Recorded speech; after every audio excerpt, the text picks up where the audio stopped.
a summary about what's going on with natural health products in Canada. I'll start by saying I am by no means an expert and I don't know all the intricacies of it, but in the comment or in my description, whatever it's called, caption, I will share some links of people to follow and to watch their videos and hear what they have to say, who are the experts on this. One being Sean Buckley, who is the legal representation who's been fighting this battle for a long time.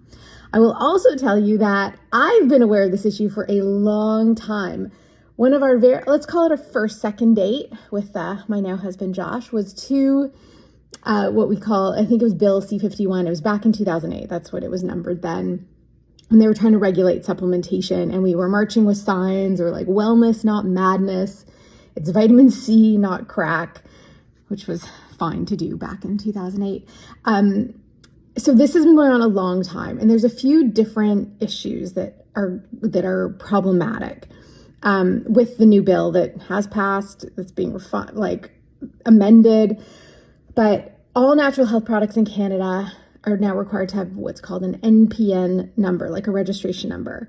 And inherently, it's not a bad thing, but it costs a lot of money. And so this is preventing a lot of new products from entering the market. It's also preventing a lot of product development that's happening outside of Canada from even bothering to attempt to enter the Canadian market. So we're already at a disadvantage in that we are getting access to less and less new and innovative natural health products. The other issue is that smaller companies that are just getting started here in Canada can't afford to go through that process. And so some are shutting down before they even start. There's some situations where in order to get a Canadian-made supplement, we're having to actually order it via the United States because they can enter the market in the US, but not in the country where they are being manufactured. Some of the other issues are around actual claims that are on labels or what can and cannot be said about natural health products. One that they're taking away is traditional use benefit, which means that you can no longer say a supplement does something just because it's been doing that and been used in that way in traditional medicine for hundreds or thousands of years. So for example, if the traditional usage of ginger was for nausea, if there are not double-blind placebo studies to say that ginger can reduce symptoms of nausea, you cannot make that claim. That's just like one example. So that's another issue. Now, the other side to this is that they're basing the need for regulations on safety, protecting the population. And in order to make claims that supplements are dangerous, they're actually telling mistruths because let's face it, there are not line items on budgets for supplement injury claims, right? We're not budgeting 36, 40, $50 million each year to pay for people who have incurred injury due to taking supplements. Supplements are inherently safe even if and when used as directed on the label. And some people will reference like, well, what about melatonin? And people are overdosing their children on melatonin. Well, bad parents can overdose their children on anything. What it says or doesn't say on a label is not going to prevent bad parenting. And if you go back and look at that actual specific issue about melatonin, parents were not using the product as directed on the label.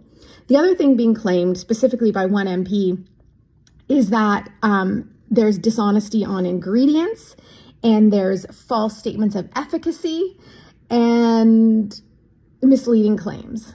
Now, can we think of any other product that's not a natural health supplement that has been pushed using hiding ingredients, false claims, and false efficacy?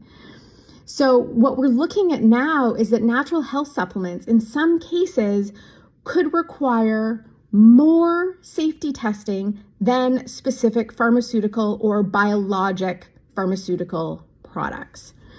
Ultimately, what this is doing is reducing the access to natural health products in Canada, full stop. So less products are available. And I should mention too that many products have already been taken off the shelves in Canada. So I used to go to the US and I'd come home with like brand name clothes that you can get in Canada yet. Now I come home with luggage full of supplements. So there's products that are no longer available in Canada. So that's the first thing to know.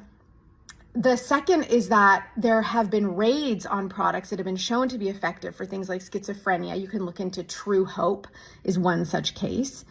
But the other issue, and if you've been following me for any amount of time, you might remember in 2021 when Josh and I hit the streets with vitamin D to hand out vitamin D because there was a plethora of evidence that supported better outcomes for people who had optimal levels of vitamin D as it related to that thing that was circulating at the time. So I don't know if you're allowed to say it now or not. And vitamin D, again, some people are like, don't ever take it, but there are positive outcomes. And if you're looking at, taking this or that, maybe that's a better option. So what's actually going to happen is that those who can afford supplements easily will find ways to get what they want, will be able to access them. But what is actually happening is that natural health products are becoming more and more out of reach for more and more Canadians because they're becoming less accessible, harder to get quality, and ridiculously more expensive. In some cases, 4 to 5 times more for the same product in Canada as you'll find it elsewhere. So that is ultimately my version. I hope I got it all accurate. Pardon me if I missed any specifics. But again, follow NHPPA. I will put the link below. Brett Haas is another person to follow on the topic. This is really important because if we no longer have access to natural health products, we also no longer have access to choose the healthcare model we individually want to participate in. So many of you who are watching this, I know, are extremely well informed, well educated, and maybe even professionals in the natural health industry. Many of you are probably practitioners in the natural health industry, and some of us are regulated more than others. But ultimately, we know that the majority of Canadians take a supplement in some form or take it when they're sick. Like maybe when you're getting sick and you take echinacea, or you take extra vitamin C or vitamin D or vitamin A or zinc. So maybe not everyone's taking it every day, maybe, and then it becomes a question of what is categorized as a supplement. Is mushroom extract a supplement? Is curcumin extract a supplement from turmeric? Is a protein powder considered a supplement? So it becomes a lot of gray area that can really encompass a lot of things that provide a lot of preventative health care for a lot of people, that keep people out of our failing, disastrous, backlogged healthcare system in this country. So could we not put prevention before profit, protect our natural health products, empower practitioners to get more education on them so that there's more available for people to actually access, know how to use them properly, get the benefit, and ultimately stay optimally well and healthy. The last question you might ask is why? Why is the government trying to regulate our supplements? I have lots of theories, and maybe you do too now after listening, but I'm going to not dive into that topic today. So follow who I've posted below. Whatever knowledge you have, please feel free to share. I'm not the best person to ask the questions to. Like you, I'm just trying to figure this out and piece things together as I'm getting bits and pieces of information about it.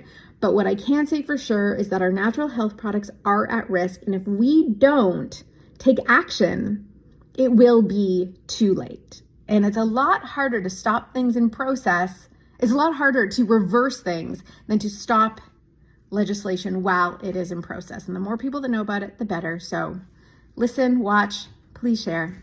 Thanks for watching. Bye.